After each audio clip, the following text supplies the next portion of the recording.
Next अब क्या करना चाहिए हमको।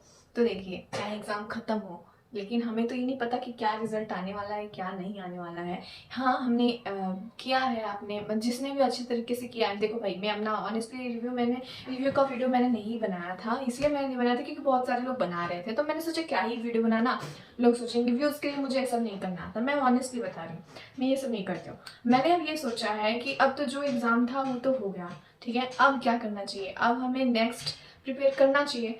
चाहे एग्ज़ाम, जब तक हमें नौकरी नहीं मिल जाती, हमें हमें जो है अपना टारगेट नहीं छोड़ना चाहिए। चाहे वो एमटीएस हो, चाहे कोई भी, हमें गवर्नमेंट जॉब चाहिए तो चाहिए। मैं एमटीएस के लिए मैं इसीलिए प्रिपेयर कर रही थी क्योंकि मैं चाहती थी कि मतलब एक मेरा एक हो जाए कि मैं सेटल हो जाऊँ, उसके बाद मैं फिर से अपना नेक्स्ट कुछ बड़ा करना चाहूँगी। इसीलिए मैं एमटीएस के लिए कर रही थी। बट एमटीएस में ये जो इस साल जो हुए, तो मेरा ये डिसीजन हुआ कि मतलब सिर्फ एमटीएस के लिए हम प्रिपेयर नहीं कर सकते, क्योंकि अगर एक पे हम इस पे एमटीएस, क्योंकि पिछले साल में मैंने दिया था, उस समय भी एग्ज़ाम पेपर लीक हुआ था।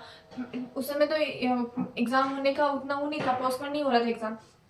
बट इस बार क्या हुआ कि एडीक्यूटी पेपर लिया, उसके बाद से बहुत जगह एग्ज़ाम पोस्टपोन हुए, और पोस्टपोन होने के बाद पेपर्स बहुत सारे लीक हुए, बहुत जगह पे न्यूज़ आई ऐसे। तो हम स्टूडेंट्स को ऐसे मतलब डीमोटिवेशन होने लगा। तो मैंने ये सोचा कि सिर्फ अब भाई मैं सिर्फ एमटीएस के लिए मैं प्रिपेयर नहीं करूँगी। अब मैं करूँगी तो एसएससी में मैं जहाँ जो जो एग्ज़ाम मैं दे सकती हूँ, मैं वो उसके लिए प्रिपेयर करूँगी। तो मैंने ये सोचा उसके लिए तो हमें एक बेस्ट होना चाहिए, मतलब क्या बोलते हैं कि पूरा अच्छी तरीके से तैयार होना चाहिए, तभी हम सारे एग्जाम्स दे पाएंगे ना। हाँ, मेरा ग्रेजुएशन अभी कंप्लीट नहीं हुआ है, इसीलिए मैं ग्रेजुएशन का लेवल का नहीं दे सकती हूँ। बट हाँ, 12th लेवल तक तो मैं दे सकती हूँ। तो मैं उसके लिए भी, अगर हमें बहुत सारे एग्जाम के लिए प्रिपरेशन करना है, तो एसएससी के लिए हमें एकदम अच्छी तरीके से तैयार होना है। तो अभी टाइम है, हम अभी से अगर स्टार्ट करेंगे तो हम कर सकते हैं। तो मेरा ये वीडियो बनाने का यही पर्पस है कि मैं चाहती हूँ कि अगर आपका भी एमटीएस का एग्ज़ाम अच्छा नहीं गया हो, अगर आपको भी एक गवर्नमेंट जॉब चाहिए, तो सिर्फ आप अभी एक चीज़ पे फोकस करो। देखो, एसएससी में क्या होता है, 4 सब्जेक्ट आते हैं, रीजनिंग हो गया, मैथ हो गया, जीके जीएस हो गया, और आपका इंग्लिश हो गया। तो हम ये इंग्लिश मतलब एसएससी के सारे एग्जाम दे सकते हैं, हम चाहे जितना हो सके उतना, मतलब आपकी जितनी क्वालिफिकेशन हो उस हिसाब से मैं बात कर रही हूँ, ठीक है। तो उसके लिए हमें एकदम, अगर हम अपना एकदम बेस स्ट्रॉन्ग कर लेंगे, तो हम सारे एग्जाम्स दे सकते हैं। क्या पता हमारा किसी में भी एग्जाम निकल जाए, ठीक है। अगर एमटीएस में ये सब धांधलीबाजी हो रही है, ज़्यादातर हो रहा है, क्योंकि लास्ट में एक एग्जाम होता है, जीडी में भी अभी पेपर कुछ ना कुछ होगा ही। बट एमटीएस में 2 साल से मैंने पिछली बार तो ऐसे ही दे दिया था, इस बार मैंने कुछ तैयारी की थी। बट एग्ज़ाम का जो ये लेवल हुआ, उसके बाद से मेरे में तो भाई पीक्यूएलएस कितने, 3 पीक्यूएलएस आए थे। मेरा 11 फेब को था, और तीन पीक्यूएलएस थे कि हाँ, 3 पीक्यूएलएस थे, और एक्टिव पैसे 4 थे, और सिनोनिम्स एंटोनिम्स बहुत इजी से थे, ठीक है। तो मतलब, लेकिन जीके में पता नहीं क्या ही पूछ दिया था बहुत ही वो था। और हाँ, साइंस के जो 2 क्वेश्चंस थे, 2-3 क्वेश्चन जो थे, वो एकदम बेसिक थे। बट मैं ऑनेस्टली बताऊँ, मैंने साइंस किया ही नहीं था। साइंस में मैंने बायो किया था सिर्फ, केमिस्ट्री और फिजिक्स को मैंने देखा तक नहीं था, क्योंकि मैंने बताया था वीडियो में आप लोगों को पहले भी कि मेरी जो स्टडी है, स्टडी में गैप हो चुका था, मैंने स्टडी कंटिन्यू नहीं किया था क्योंकि मेरे कुछ प्रॉब्लम्स थे और हेल्थ इश्यूज थे, इसकी वजह से। बट अब की बात करूँ तो इस बार मैं ये गलती नहीं दोहराऊंगी जो मैंने गलती दोहरा दिया है। इस बार मैंने सोचा भाई, चाहे कुछ भी हो जाए, इस बार मुझे एक सेंट्रल गवर्नमेंट का जॉब लेना है तो लेना है। एमटीएस में नहीं होगा कोई बात नहीं, सिलेक्शन पोस्ट में नहीं, सिलेक्शन पोस्ट में नहीं, सीएचएसएल में, मतलब ये मैं 3 एग्जाम दे सकती हूँ, मैं तीनों दूंगी। जीडी में नहीं दूंगी क्योंकि मैं एक हाउसवाइफ हूँ और बेबी है, तो मैं जीडी नहीं देना प्रेफर करूँगी, इसलिए मैं जीडी नहीं दूंगी। बट हाँ, आप लोग अगर स्टूडेंट हो, अगर आप जीडी में मतलब जीडी देना चाहो तो आप दे सकते हो। बट मैं एमटीएस पे फोकस करना चाहती हूँ, और सिलेक्शन पोस्ट पे फोकस करना चाहती हूँ, और सीएचएसएल पे फोकस करना चाहती हूँ। पर मैं ये 3 एग्जाम को फोकस करना चाहती हूँ, और उसके लिए तो हमारा जो है बेस एकदम स्ट्रॉन्ग रहना चाहिए। तो उसके लिए मैं आपको बुक बताऊंगी, आप उस बुक से कीजिए। डेफिनेटली मैं बताऊंगी कि मैंने लास्ट मोमेंट में मैंने किया था इंग्लिश का, सिर्फ इंग्लिश का, उससे बहुत ही मतलब बेनिफिट, उसमें बहुत ही अच्छी तरीके से फ्लो चार्ट वगैरह बना के दिखाया गया है, वेटेज वगैरह बताया गया है। एडीक्यूटी का जो भी अभी हुआ था 25 में, जितने भी एग्ज़ाम्स हुए थे वो सब बताए गए थे, तो आपको भी वैसा ही करना चाहिए, ठीक है। तो मैं ये वीडियो मेरा यही तक था, ठीक है। और आपको मैं बुक्स दिखाना चाहूँगी। देखिए, मैंने ये 4 मतलब ये 5 बुक्स मंगवाए हैं ओसवाल बुक्स के। इसमें ये रीजनिंग का है, ठीक है, पास से दिखाऊंगी।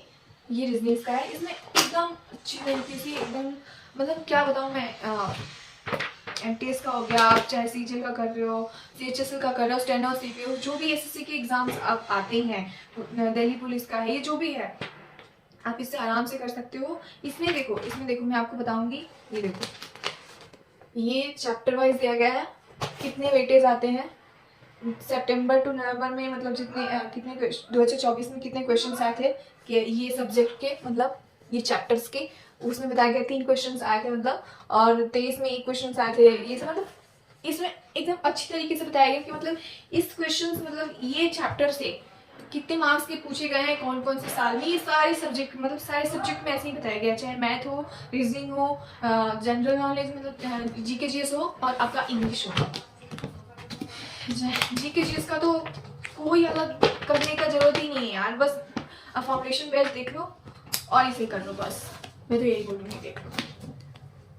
इसमें आप सब कुछ कर सकते हो, मतलब क्या ही बताऊँ, इसका डिटेल एक्सप्लेनेशन भी दिया गया है, और आपका क्वेश्चंस तो है ही, बट वो क्वेश्चन से मुझे मतलब नहीं है। मुझे सबसे इसमें खासियत ये लगा ना कि मतलब इसमें ना आपको एकदम अच्छी तरीके से समझाया गया है कि देखो, जैसे कि मैं बताती हूँ कट ऑफ के हिसाब से, सीजीएल के जो कट ऑफ गए थे तो उसमें आपका देखो, ये देखो इसमें बताया गया है, कट ऑफ वगैरह बताया गया है, और यहाँ पे क्या ट्रेंड, ये जो मतलब ट्रेंड एनालिसिस इसमें किया गया है सीजीएल का है ये, ठीक है, 2020 से 25 तक देख रहे हो यहाँ पे। तो मतलब इसमें बताया गया है कि मतलब इंडियन कॉन्स्टिट्यूशन से 5 ईयर प्लान से कितने क्वेश्चन, तो सीजीएल में आपका इंडियन कॉन्स्टिट्यूशन से पॉलिटिकल क्वेश्चंस में सितंबर 2025 में जो हुआ था 4 क्वेश्चंस आए हैं, और 5 ईयर प्लान के एक भी क्वेश्चंस नहीं आए थे। देख लो, मैं झूठ नहीं बोल रही हूँ भाई, कोई ये प्रमोशन वगैरह मैं नहीं कर रही हूँ, मैं ऑनेस्टली ये रिव्यू बता रही हूँ, ठीक है। और बायोलॉजी के एक भी नहीं आए थे, टेक्नोलॉजी के 2 आए थे, स्पोर्ट्स के 2 आए थे, अवार्ड के एक भी नहीं आए थे, 25 की बात कर रही हूँ मैं सिर्फ। तो इसमें मतलब आर्ट एंड कल्चर के 3 आए थे, बुक एंड ऑथर के एक भी नहीं आए थे। मतलब इसमें ट्रेंड एनालिसिस बताया गया सारे एग्जाम्स का है। ये यहाँ पे सीजीएल हो गया, स्टेनो, एमटीएस, जीडी, फिर एक मिनट, सॉरी सीएचएसएल भी है, देखो सीएचएसएल सीपीओ, मतलब इसमें ये मुझे बहुत अच्छा लगा। उसके बाद से ये तो हो गया, उसके बाद से 2025 के जो क्वेश्चंस आए हैं वो सब है, और इसका एक्सप्लेनेशंस भी दिया गया है एकदम, ये सब ये रहा एक्सप्लेनेशन, एकदम अच्छी तरीके से है, देख लो, आप देख सकते हो। तो बस भाई ये तो रहा, ये रहा जीके का, ये रीजनिंग, और ये अभिनव सर का है ये मैथ बुक, स्पेशली सीजीएल्स का है। तो इसमें जो है आपका मतलब अच्छी तरीके से बताया गया है। ये सिलेक्शन बुक है, इसमें क्या है कि क्वेश्चंस लेटेस्ट जो पेटेंट हुआ है, लेटेस्ट बेस्ड जो पेटेंट है उसमें सब अच्छी तरीके से एक्सप्लेन करके बताया गया है क्या फॉलो पैटर्न होता है। अब मतलब ये अभिनव सर के टॉपिक है मतलब इसमें, तो बहुत ही अच्छी तरीके से बताया गया है। स्पेशली आप देख सकते हो,